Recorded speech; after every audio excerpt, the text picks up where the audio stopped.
Buenas noches. Buenas.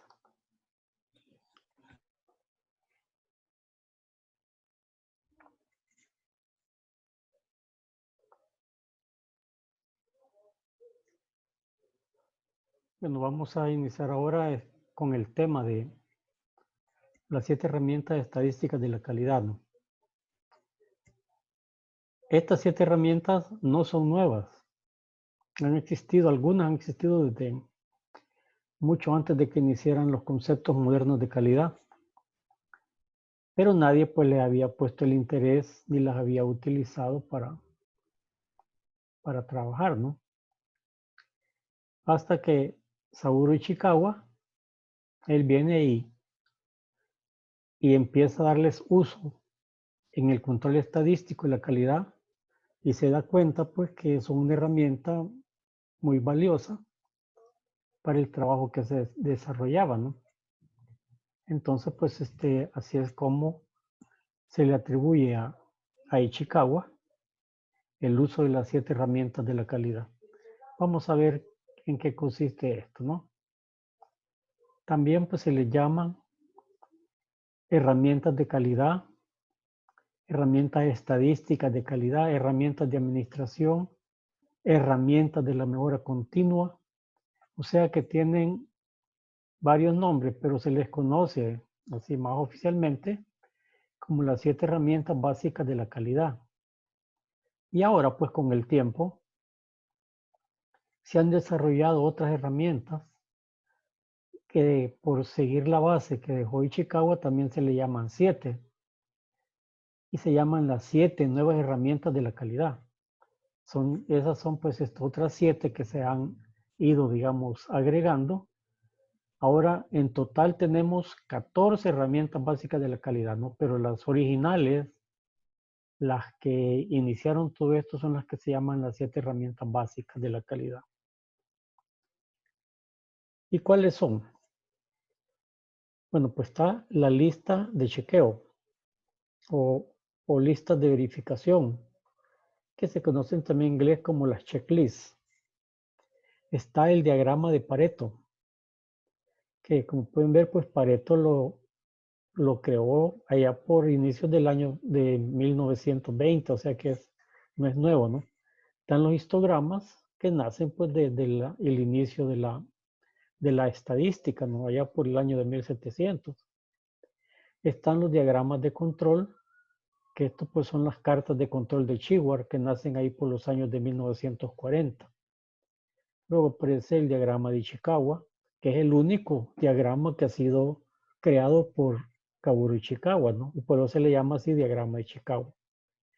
Luego aparecen las gráficas de corrido, flujogramas o run chart, que estas fueron pues creadas allá por los años de 1960, cuando empiezan los procesos de mecanización de los sistemas. Y la otra herramienta es la que se conoce como los diagramas de correlación. El control de la calidad se completa con un control estadístico del proceso, el cual lo conforma la implementación y uso de las 7 herramientas estadísticas de la calidad. Estas fueron utilizadas en conjunto por el gurú de la calidad japonés Saburo Ishikawa, quien es el creador de la herramienta de diagrama de causa y efecto, ¿no? Lo que hacen las 7 herramientas estadísticas de la calidad es que la palabra calidad deja de ser filosófica y se convierte en una palabra medible. La calidad empieza a tener cuerpo, empieza a tener medición. Y entonces, pues también aquí donde nace y se aplica el principio de todo lo que se puede medir se puede mejorar, ¿no? Que es uno de los principios de mejora continua. Las 7 herramientas, a pesar de su antigüedad, siguen siendo el conjunto de técnicas estadísticas de mayor uso en las estrategias del control total de la calidad. O sea, pues son vitales en los procesos de control de la calidad, pues el uso de las 7 herramientas. ¿Y cuáles son los propósitos? ¿Qué propósitos tienen? Organizar datos numéricos, ¿no? O sea, pues los arregla para ser usados estadísticamente.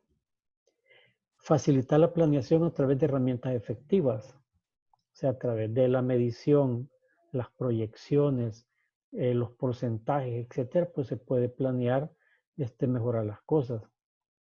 Y mejora el proceso de toma de decisiones, ya que se deja de tomar decisiones en base a supuestos, sino que se cambian a tomar decisiones en base a números.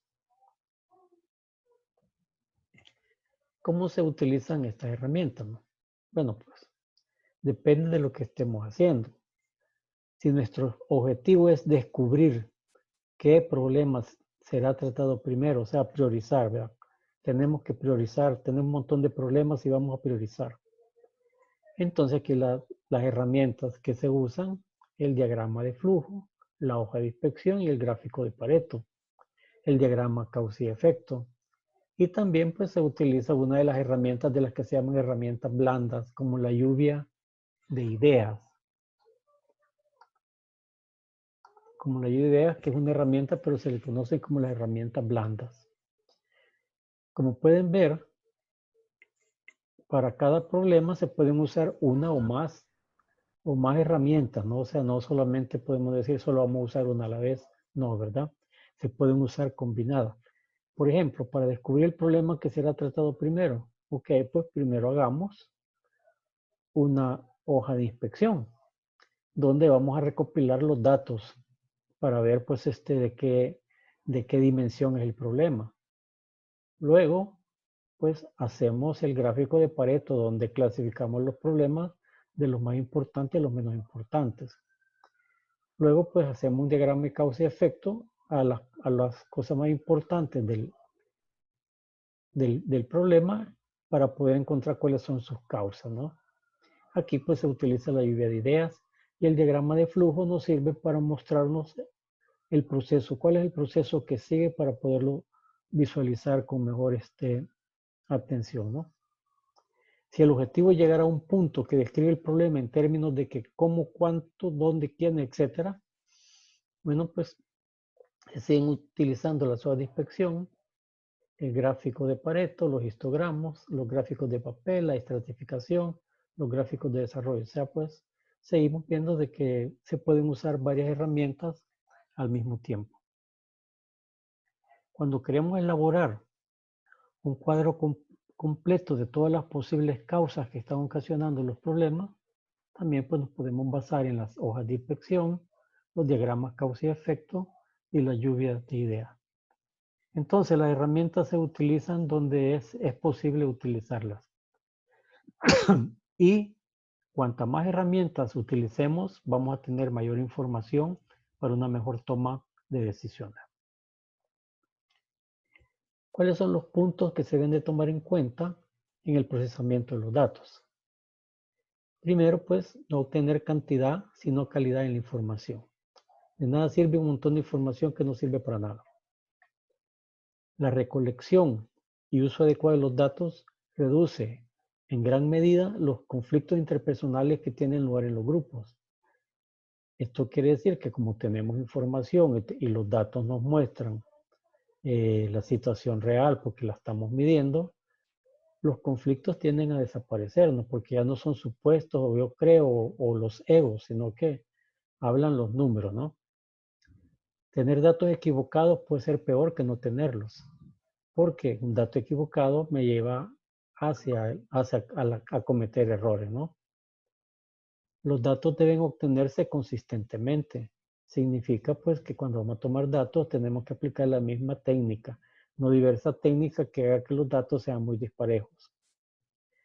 Y cada documento de recolección y síntesis de datos deberá ser identificado. O sea, pues no vamos a ir a recolectar datos con una simple hoja, ¿no? Tenemos que diseñar un formulario, le ponemos nombre, etcétera, fecha para poder identificar en qué momento y dónde fueron tomados los datos. Otro punto a considerar es no hacerlo más complicado de lo necesario. Utilizar la herramienta apropiada más simple. Muchas veces, pues, como nos han dicho que podemos usar las herramientas que podamos, empezamos a inventar, usar herramientas que en ese momento no caben, pues. No va, no es que no se pueda, pero no es conveniente, pues, porque estaríamos complicando más las cosas. No complicar los gráficos, mantenerlos simples y claros de tal forma que el mensaje sea sencillo al observador. Por ejemplo, nos vamos a poner un gráfico a querer ver la tendencia de 5 o 6 variables, ¿no? Nos vamos a confundir para ver cuál es la línea de tendencia de cada una de ellas, ¿no? Sino que hacerlo simple, sencillo, que se pueden identificar con facilidad los datos y sus tendencias. No interpretar a ciegas los gráficos de la misma manera en situaciones diferentes. Usemos el sentido común. Esto quiere decir pues que los gráficos no los vamos a utilizar a nuestra conveniencia. Para un momento pues nos conviene mostrarlos así, para otro momento no nos conviene mostrarlos así, ¿no? Hay que usar el sentido común, ¿verdad? Los datos son los datos y tenemos que mostrarlos a manera de que reflejen la tendencia de lo que nosotros estamos viendo. No sesgar los resultados por el método de muestreo. Tratar de tener muestras tan aleatorias como sea posible. Esto se refiere pues que muchas veces para querer salir del problema empezamos a inventar los datos. Por ejemplo, cuando se contrata gente para pasar encuestas en las calles, ¿no? Cuando ya se cansan de andar pasando encuestas, empiezan a cocinar todas las páginas, ¿no? Entonces eso es sesgar los resultados, ¿no? Porque no están haciendo la encuesta como debe ser, totalmente aleatoria. No recolectar ni demasiados ni muy pocos datos. No recolectar datos cada semana cuando se necesitan, es de un solo día y viceversa, ¿no? Esto nos manda pues a que estadísticamente nosotros debemos de tener un mínimo de datos para que sean, digamos, estadísticamente aceptados, ¿no? Y la experiencia de algunos nos dice de que 30 datos,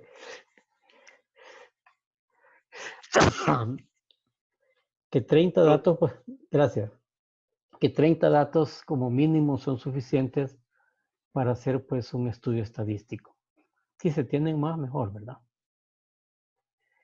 Vamos entonces a trabajar con la primera herramienta, la que se conoce como la lista de verificación o checklist. Las checklists pues tienen diversidad de formas y diversidad de usos. No solamente vamos a pensar de que solo es una hojita donde dice sí y no, ¿verdad? No, vamos a ver que hay bastantes formas de hacer checklists. La hoja de verificación es una forma, o sea que aquí no está diciendo ya que es un formulario que se usa para registrar la información en el momento que se está recabando. O sea, pues un checklist es un formulario. Y esta forma puede consistir de una tabla o gráfica donde se registre, analice y presente resultados de una manera sencilla y directa. O sea, que no tienen que ser formas muy complicadas, sino que tienen que ser bastante simples. ¿Cómo funciona? Proporciona un medio para registrar de manera eficiente los datos que servirán de base para subsecuentes análisis, ¿no? Proporciona registros históricos que ayudan a percibir los cambios en el tiempo. Facilita el inicio del pensamiento estadístico. Ayuda a traducir las opiniones en hechos y datos. Y se puede usar para confirmar las normas establecidas. Entonces funciona para varios ejemplos. Por ejemplo, cuando dice, se puede usar para confirmar las normas establecidas. En una empresa, en la puerta de entrada, puede estar una persona de vigilancia, ¿no? Chequeando el ingreso de las personas a la empresa, ¿no? Todas aquellas personas que ingresen en el rango establecido por la empresa como el horario de ingreso, van a estar siendo chequeadas que sí lo están haciendo. Pero aquellas que llegan tarde, pues van a aparecer en el lado en que no, ¿verdad? Tardía. Esta entró tardía. También pues ayuda, dice, a traducir las opiniones en hechos y datos. Si estamos hablando de un porcentaje de desperdicio y hay un conflicto entre producción y calidad por parar una línea, los datos y hechos son los que hacen de que los dos se pongan de acuerdo, ¿no? Cuando control de calidad les muestra, miren, pues el porcentaje que esta máquina está sacando efectuosos es el 10%. El de producción tiene que parar inmediatamente porque sabe que el porcentaje de desperdicio que está generando es mucho, ¿no? Entonces, pues, funcionan en varios puntos de vista y en varios trabajos. Por ejemplo, aquí está una hoja de control, ¿no? Donde cada mes se van chequeando con flechitas, ¿verdad? Los errores que se van pasando. Por ejemplo, cargo diferido, dice. En enero se presentaron 3, en febrero 4, en marzo 1 y así. Esta hojita, pues, es como, digamos, más a largo plazo, ¿no? La podemos usar para 4 meses. Y en ella chequeamos, pues, cuántos errores se han cometido de los diferentes tipos. Y al final, pues, los totalizamos, ¿verdad? Que cargo diferido 11, cargo erróneo 12, dirección equivocada 10, nombre y dirección mal tecleados 5, etcétera, ¿no?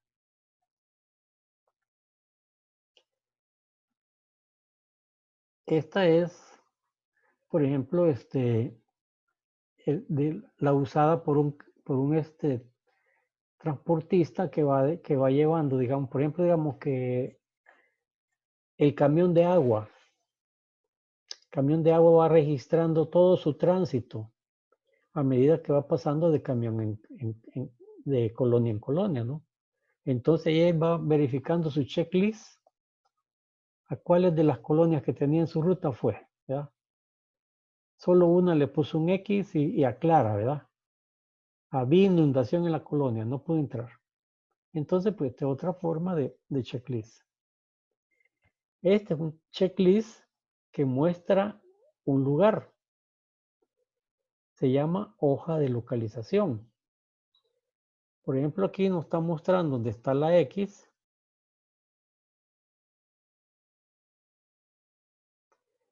A dónde está ubicado. Entonces, pues si nosotros queremos también en un plano, podemos ubicar cosas y eso también es parte de las listas de chequeo.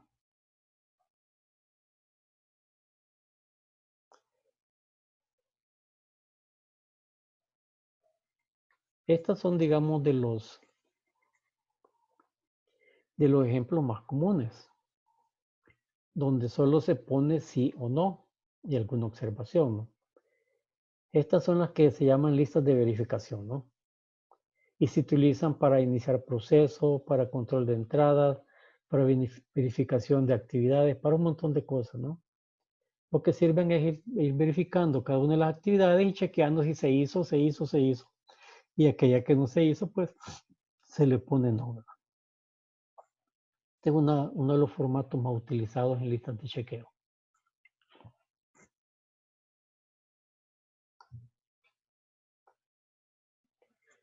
Aquí tenemos otro ejemplo, ¿no? Aquí tenemos también, pues esta es cuál herramienta se ha usado de software en una determinada fecha, ¿no? Y ahí pues se ponen con las estrellitas todos los sistemas, herramientas de software y de hardware que se han usado, ¿no? Entonces pues se ponen sí o no, ¿verdad? Para ver cuáles son las herramientas que más se usan. Entonces es otra forma de lista de chequeo.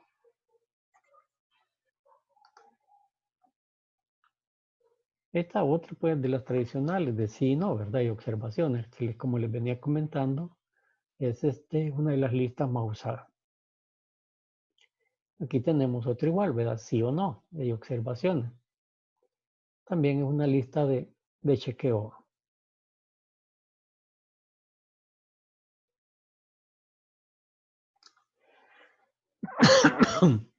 Aquí tenemos otro igual, ¿verdad? Otro ejemplo de sí y no y sus observaciones. Ok. ¿Hay alguna pregunta sobre las listas de chequeo que les haya quedado ahí? ¿Alguna duda o algún comentario que quisieran hacer? No, todo está claro por el momento. Está claro, ahorita, no hay dudas. Avancemos entonces a la segunda herramienta, el diagrama de Pareto.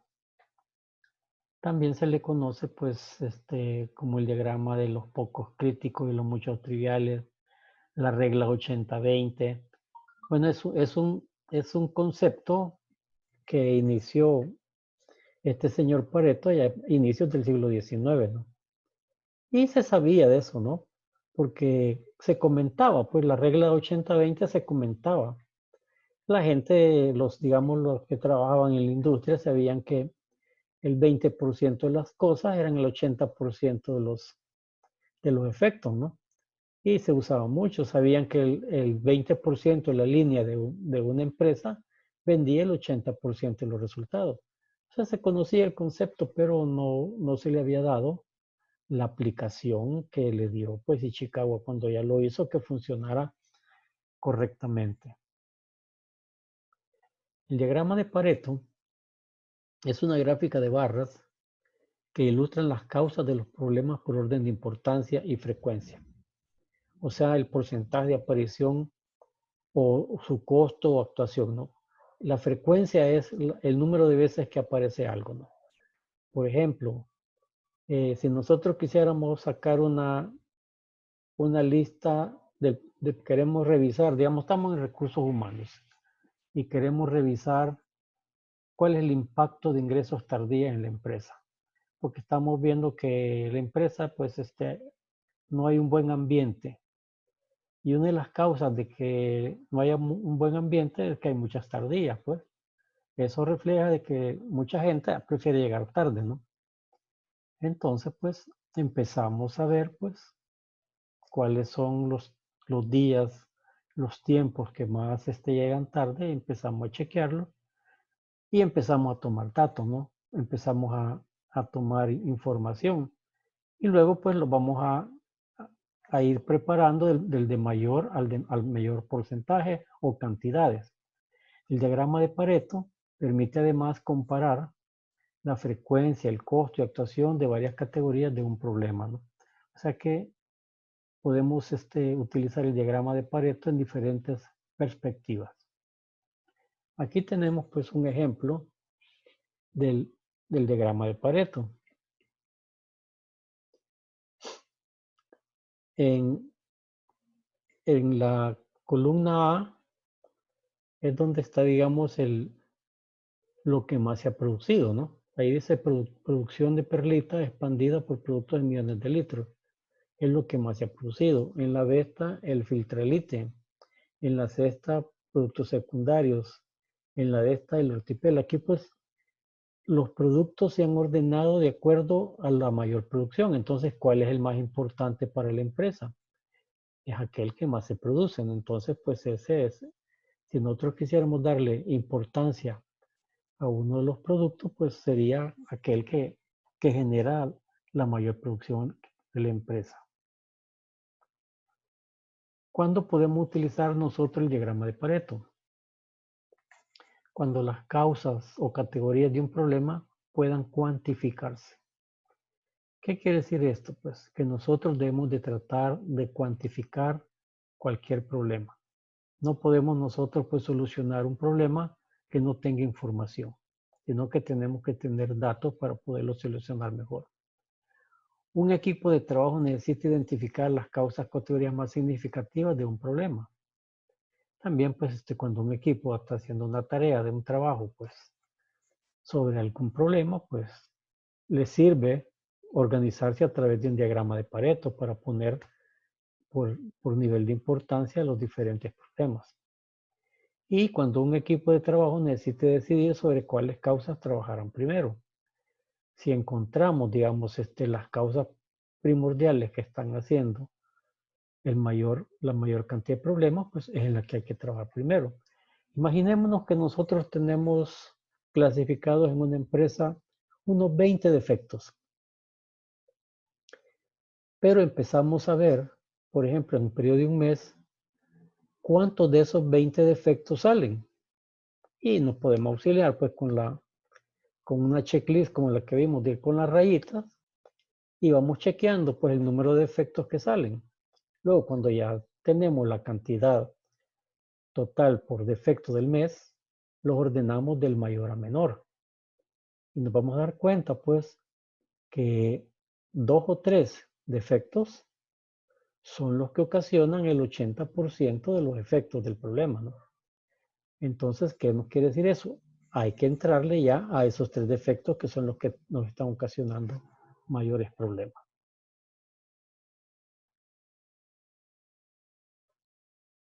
Veamos otro de los usos del diagrama de Pareto.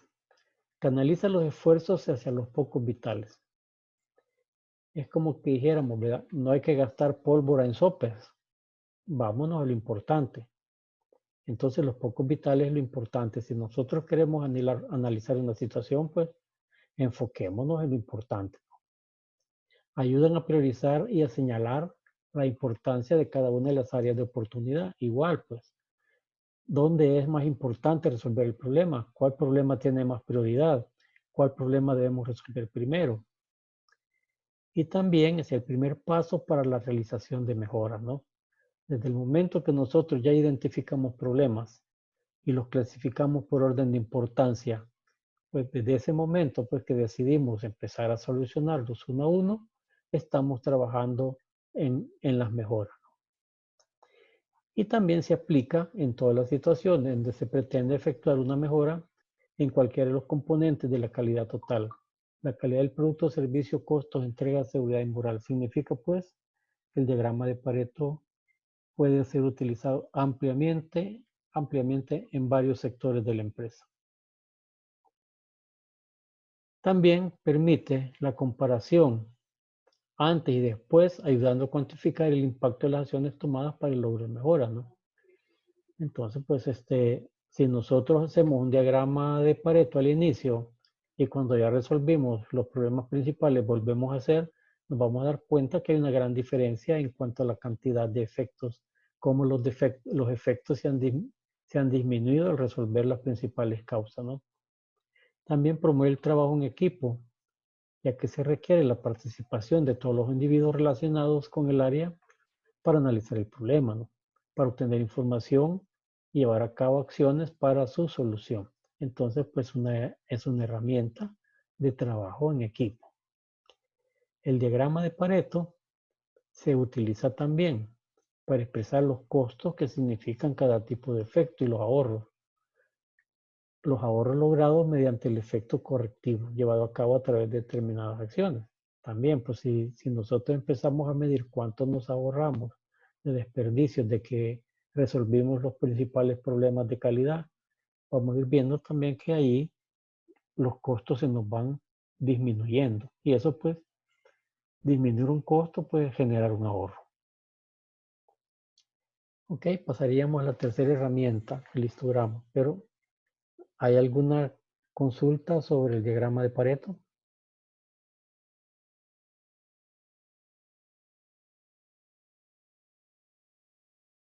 ¿Estamos bien? Sí, ingeniero, estamos bien. ¿Todo se entendió o nada se ha entendido? Todo bien. Vaya, pues todo bien. Vamos, pasamos a la tercera herramienta, el histograma. Bueno, es una descripción gráfica de los valores medidos individuales de un paquete de información y que está organizado de acuerdo a la frecuencia o relativa frecuencia de ocurrencia. Bueno, pues estamos hablando de los histogramas, lo vieron ustedes cuando vieron estadística 1, ¿no? Ahí pues se ve donde se empieza la recolección de datos y cómo trabajar con los datos y con la frecuencia y cómo se hacen los histogramas. Pues el histograma no es nuevo, pues es una herramienta estadística de mucha antigüedad. Y los histogramas ilustran la forma y la distribución de valores individuales en un paquete de datos en conjunción con la información referente al promedio de variación. ¿Qué quiere decir esto? Que cuando nosotros empezamos a recoger datos, todos los datos empiezan a acercarse alrededor de una media, ¿no? Ahí se van pegando todos los datos alrededor de una media. Y el histograma de varias frecuencias, cuando nosotros lo vemos, pues asemeja una curva normal. Entonces, el histograma tiene la forma de una curva normal, quiere decir que los datos son estadísticamente trabajados, ¿no? Lo que los estadísticos dicen, hay inferencia estadística. Significa pues que hay una distribución normal de los datos y por eso pues se puede trabajar con ellos estadísticamente. Ahora, si nos dan unas variaciones demasiado exageradas, pues ya tendríamos que ver cuáles son los problemas que están ocasionando que los datos tengan tanta variación, ¿no? ¿Cuándo se puede implementar? Cuando desplegar la distribución de datos en barra graficando el número de unidades de cada categoría, ¿no? O sea, así es como se dibuja. Adentrarse en la naturaleza de la variación del proceso, por ejemplo, determinar si solo una variación está presente. Veámoslo como gráfico, ¿no? Aquí está lo que les decía, ¿no? El gráfico normal lo tenemos a la izquierda. Así es como los datos se deberían de agrupar en cualquier fenómeno normal. Con una media al centro y hacia los lados se van desplazando la frecuencia, ¿no? Cuando los datos se van hacia la derecha se llama sesgado a la derecha. Cuando se van hacia la izquierda, sesgado a la izquierda. Y hay otros datos que se dan forma de U. Pero, digamos, para este caso, los datos estadísticamente trabajables sería el normal. Probablemente el sesgado a la derecha y el sesgado a la izquierda, porque habría que centrar el proceso de recolección de datos para ver si eso es lo que está afectando. Ahí el forma de U, ahí nos está pasando algo raro. Eso no, estadísticamente no es trabajable, ¿no? Habría que hacer otras cosas más. La forma de un histograma depende de la distribución de la frecuencia absoluta de los datos. Algunas de las formas comunes que pueden adoptar un histograma son las siguientes, ¿verdad? Las que vimos allá a continuación.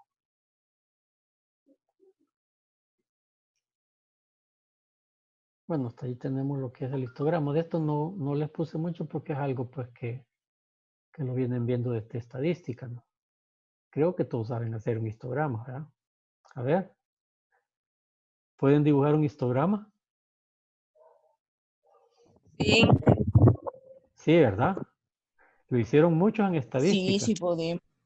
Va, pues. Entonces, Sí. por eso hoy nos metimos mucha información de esto, porque hay información que ustedes la vieron a profundidad en estadística. Vamos a la cuarta herramienta, que se llama diagrama de correlación.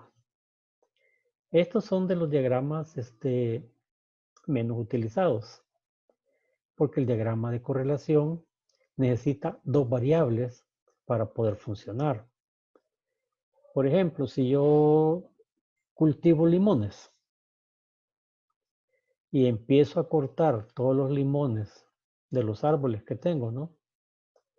Me voy a encontrar pues con limones grandes, medianos, pequeños, para ver de todo, ¿no? Para ver de todo tamaño de limones. Y si yo digo, bueno, pues los voy a controlar por su peso.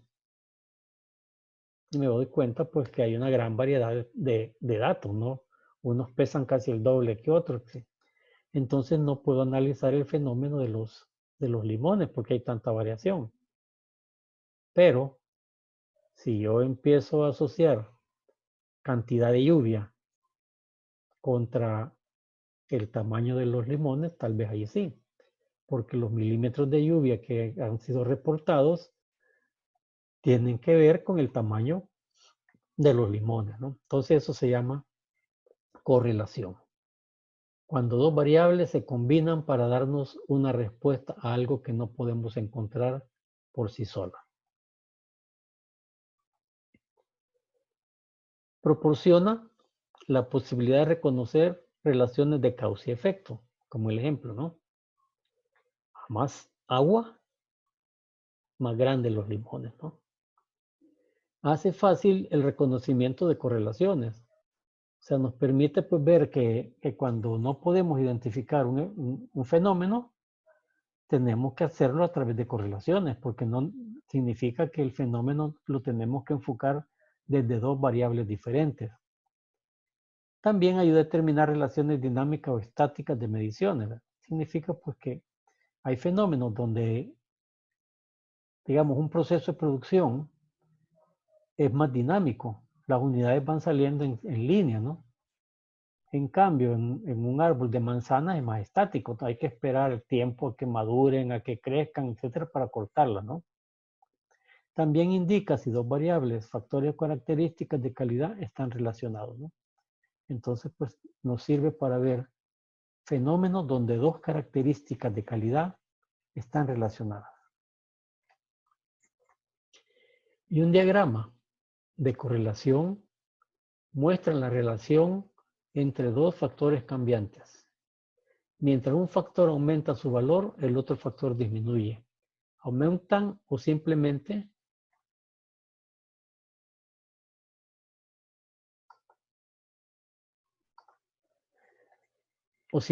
muestra un cambio. Una relación solo puede ser descubierta mediante la comprensión del proceso y la experimentación diseñada. Por eso digo que no es tan usado, digamos, en procesos de fabricación de bienes y servicios, ¿no? Sino que se usa más que todo para análisis de fenómenos económicos, para fenómenos del agro, para cosas, digamos, donde se necesitan tener dos variables que se puedan relacionar entre sí para poder hacer un diagrama de correlación. Esta herramienta estadística explora la relación entre una variable y una respuesta para probar la teoría de que una variable puede influir en la forma en que una respuesta cambia. Por ejemplo, bueno, estamos en época seca. Los árboles de limones tienen limones, pero bien pequeñitos, ¿verdad? Ahí están los limoncitos. Esperemos que entre la lluvia y vamos a ver cuando empieza a llover y que ya la lluvia se hace más frecuente, que los limones empiezan a crecer. Entonces hay una relación, una respuesta, ¿verdad? Hay una causa y efecto. A cuanta más lluvia recibe, pues digamos, el terreno donde están sembrados los limones, más empiezan a crecer esto, ¿no? Porque tienen más agua donde agarrar. Ok, quinta herramienta, los diagramas de control. Los diagramas de control son quizás la herramienta que más se usa en el control estadístico de los procesos. Y quizás es como la más importante, ¿no? Porque esta es la que mide la calidad. Un diagrama de control nos permite a nosotros garantizar que un bien va a cumplir con especificaciones. Y si se sale de especificaciones, tenemos este diagrama para controlarlo. Por eso es que es importante, pues, en las 7 herramientas, digamos, quizás la más importante. Veamos qué es esto, ¿no? Un diagrama de control es una herramienta que sirve para examinar si un proceso se encuentra en una condición estable o para indicar que el proceso se mantiene en una condición inestable.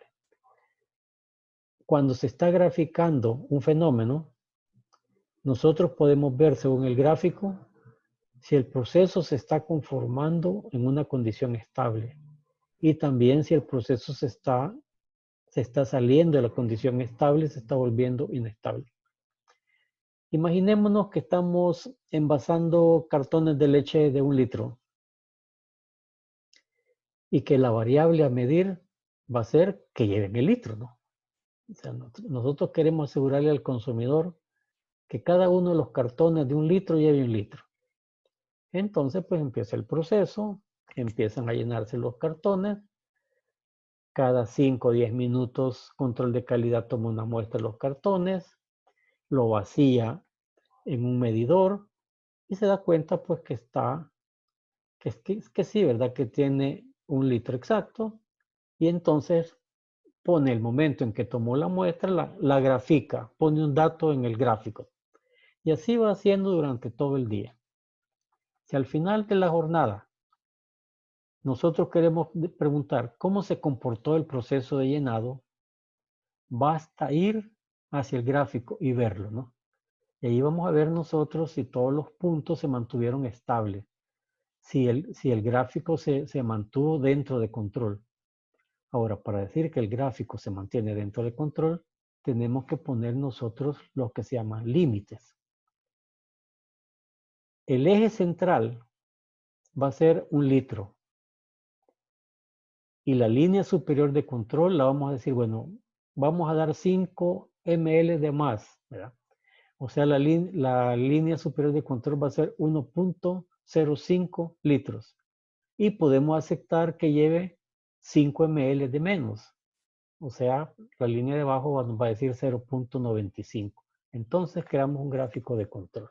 Ya vamos a verlo más adelante para que entonces, mientras el proceso se comporte variando entre 1.05 litros y 0.95 litros, nosotros vamos a decir que el proceso está dentro de control, porque está dentro de los límites que hemos establecido y esos límites son los que conforman la especificación de llenado.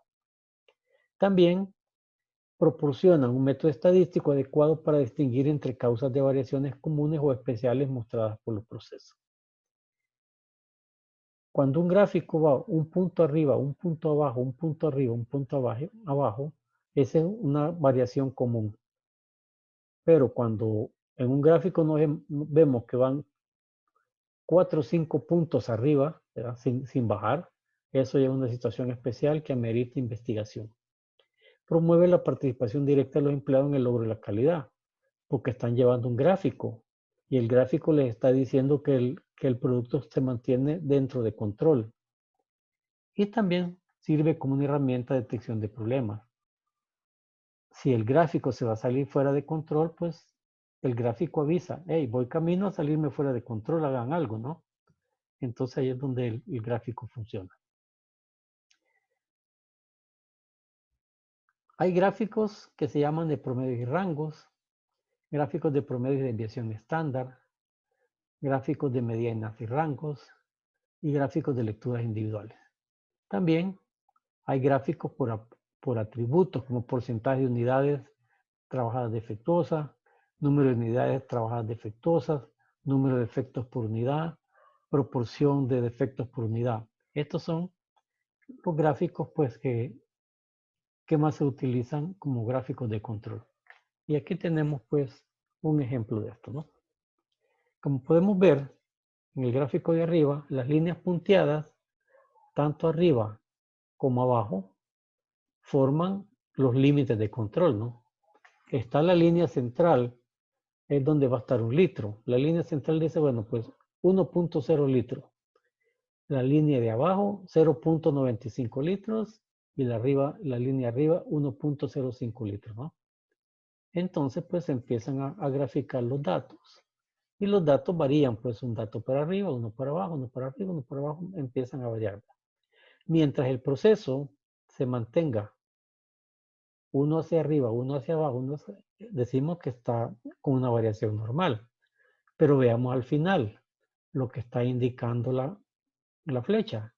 Ahí vemos que hay 7 puntos que se quedaron todos arriba. Entonces eso significa que ahí hay algo anormal. Lo mismo abajo. Hay 4 puntos que se quedaron pues abajo, ¿no? Entonces esos elementos nos obligan pues a revisar, ¿no? En el gráfico de abajo podemos ver aquí a la izquierda una tendencia, ¿no? Una tendencia donde los puntos se van acercando a la línea superior. Esto quiere decir que si no se hace nada, el proceso va a salir fuera de control. Entonces, por eso que los gráficos nos avisan cuando el proceso tiene problemas. Y así, pues, abajo nos dan algunos ejemplos de situaciones que nosotros tenemos que revisar porque puede generar problemas. Porque son datos que se están acercando mucho a los límites. Significa que cuando los datos se acercan mucho a los límites, hay posibilidad de que se salgan de los límites o que tengan una tendencia a salirse de los límites. Sexta herramienta, los diagramas de causa y efecto. Este se conoce también como la espina de pescado, el diagrama de Chicagua. También pues ya lo han visto ustedes en otra asignatura, ya lo han usado, ya saben que es un diagrama de pescado. Vaya, a ver quién me cuenta qué es un diagrama de causa y efecto. ¿Qué es? A ver. Hola, ese gráfico es de ir detectando qué es lo que causa un problema, los efectos que tiene en la operación y al parecer también que vaya indicando cómo se puede solucionar para que ya no se den. Ajá. Sí, digamos, pero quisiera oír otra opinión. A ver. Prácticamente nos ayuda a ver, ¿verdad?, las causas, las consecuencias del por qué el problema, identificando cada uno de estas consecuencias que están ocasionando, ¿no?, que están siendo ocasionadas para que se puedan poder detectar de una manera más adecuada en el diagrama. Correcto. A ver, oigamos una voz femenina. No veo, ninguna chica está participando.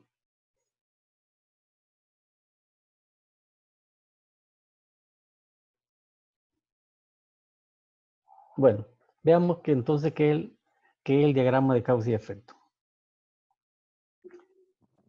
Es una herramienta que nos muestra la relación entre un problema, su causa y sus consecuencias, sus efectos, ¿no? Esta herramienta es útil en la identificación de las posibles causas de un problema y representa la relación entre algunos efectos y sus causas, ¿no? Así es, pues por eso se llama diagrama de causa y efecto, ¿no? Identifica las causas y los efectos que estas causas podrían estar dando ante un problema. Y sirve también para analizar el problema desde varias perspectivas. Veamos. Aquí tenemos un diagrama de causa y efecto, ¿no? Las causas son las ramificaciones que van generando elementos que van creando un efecto, ¿no? Y digamos, el diagrama de causa y efecto, para eso nos sirve. Aquí tengo uno más simple para que podamos ver. Aquí tenemos uno. El problema se pone en la punta del gráfico, ¿no? Aquí el problema es inconformidad del cliente. Y en las ramas principales hemos puesto, digamos, aquellas causas que podrían estar siendo más generadoras de la inconformidad del cliente, ¿no? Como la demora en la entrega, el producto vendido, el equipo de reparto, el procedimiento de entrega de mercancía, la mano de obra, en fin, pues causas que podrían estar generando pues la inconformidad del cliente, ¿no? Veamos, por ejemplo, analicemos el equipo de reparto. Entre sus subcausas, digamos, está poca capacidad en camiones. O sea, pues que podría ser uno de los problemas, ¿no? Mantenimiento deficiente de camiones, que podría ser una causa porque haya poca capacidad en los camiones, ¿no? En la demora en entrega, cliente inexistente, programación de entregas, rutas inadecuadas, fechas especiales para entrega, exceso de trabajo. Entonces empiezan a salir un montón de causas que podrían venir a ser las culpables del efecto, ¿no? Que es la inconformidad del cliente. Entonces, pues así es como se usa el diagrama de causa y efecto, ¿no? Permite a los que están analizando el problema verlo desde diferentes perspectivas.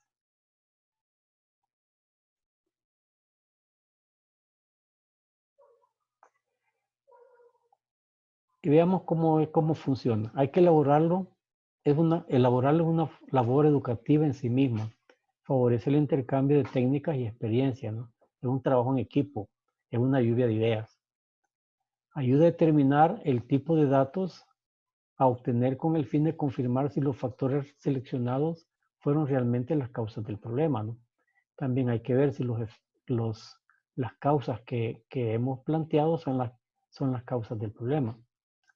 También sirve para prevenir problemas cuando se detectan causas potenciales de un problema. Estas pueden prevenirse si se adoptan controles apropiados. Significa también, porque el diagrama de causa y efecto puede ser usado a priori, ¿no? Como preventivo. Y muestra la habilidad profesional que posee el personal encargado del proceso. Entre más alto sea el nivel, mejor será el diagrama resultante. Significa que entre más personas se involucren de mayor jerarquía, pues hay más análisis del problema, ¿no? No se lo dejamos solo los de abajo, ahí vean que ustedes qué hacen para el problema, no. La jerarquía también tiene que ver porque son los que van en realidad a solucionar el problema. Y el diagrama de causa y efecto es bien fácil de dibujar, ¿no? una flecha horizontal que en la punta de la derecha lleva la definición del problema. Ahí se define el problema. Luego se sacan 4 ramales que son las causas principales. Y Ishikawa a estas 4 ramales principales las llamó las 4 M. Una M de machine, la máquina puede ser una causa. Una M de men, la persona puede ser una causa. Una M de método, que el método también puede ser una causa. Y una M del material. Los materiales también pueden ser causa del problema. La experiencia demostró que había que agregar 2 causas más, 2 M más. Y una de las M que se agregó sería el management, o sea, la gerencia. Muchos de los problemas son causados por los gerentes, ¿no? Y la otra M del medio ambiente. También, pues, el medio ambiente puede afectar, pues, el problema. Entonces, el diagrama de Ishikawa sirve para analizar problemas a través de analizar las posibles causas, sus derivaciones, y a través de una tormenta de ideas y análisis de situaciones, entonces se va viendo pues cuáles son las principales causas que están dando el efecto no deseado. ¿Alguna pregunta sobre el diagrama de causa y efecto? ¿Tienen alguna duda? Gracias. Ok.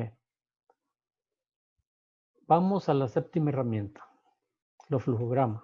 Bueno, pues esta herramienta pues también la han usado un montón. Pues ¿cuántos flujogramas no han dibujado en la universidad? O sea, los flujogramas saben que es una forma de dibujar los procesos. Y a medida que yo uso un flujograma, pues lo que estoy haciendo es dibujar un proceso de una manera simplificada, pero que sea más fácil de entender que ponérmelo a escribir paso por paso, ¿no?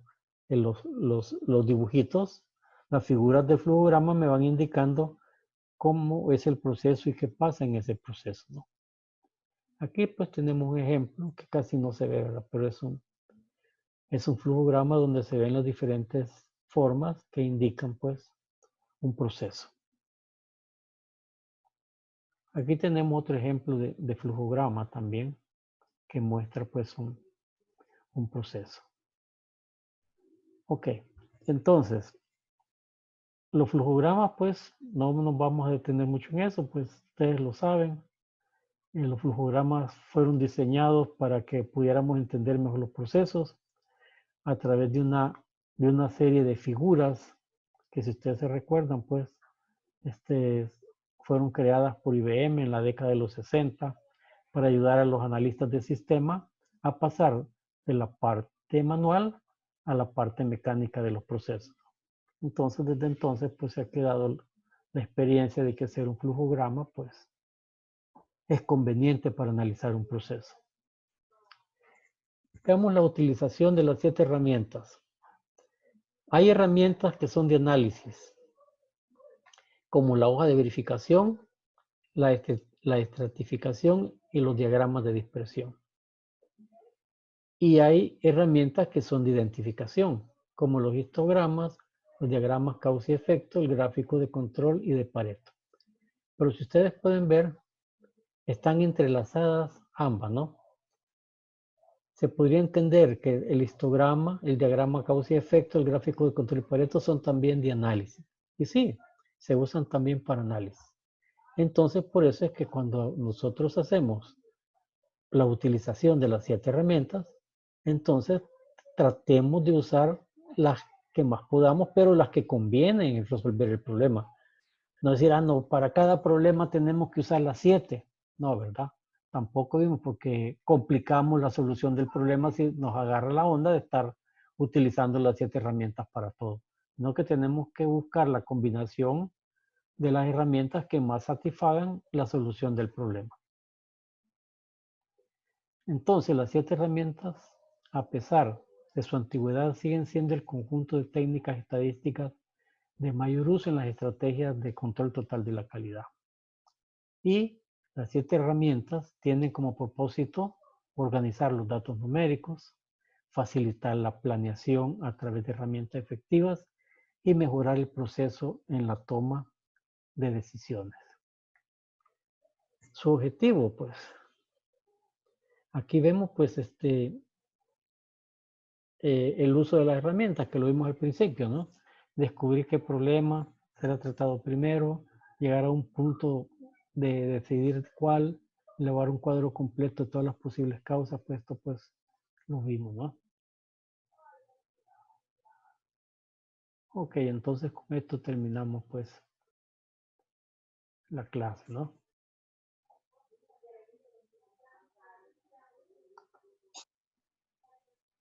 ¿Alguna duda, alguna consulta que quieran hacer?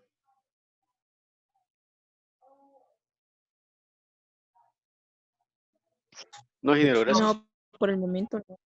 Gracias. Vale. Ok, entonces pues las 7 herramientas, como pueden ver, son útiles en todo proceso, ¿no? No solamente en los procesos industriales. Se usan en todos los procesos y ayudan pues en la toma de decisiones, que es lo más importante. Porque resolver problemas utilizando pues herramientas, el problema la solución se vuelve más sólida, que es lo que nosotros necesitamos. Resolver un problema con solidez para que no vuelva a ocurrir, o que lo podamos definir claramente y solucionarlo pues de una sola vez. En esta semana van a recibir otra nueva secuencia de aprendizaje que va a ser sobre las 7 herramientas estadísticas, para que estén pendientes. Y nos veríamos pues la otra semana.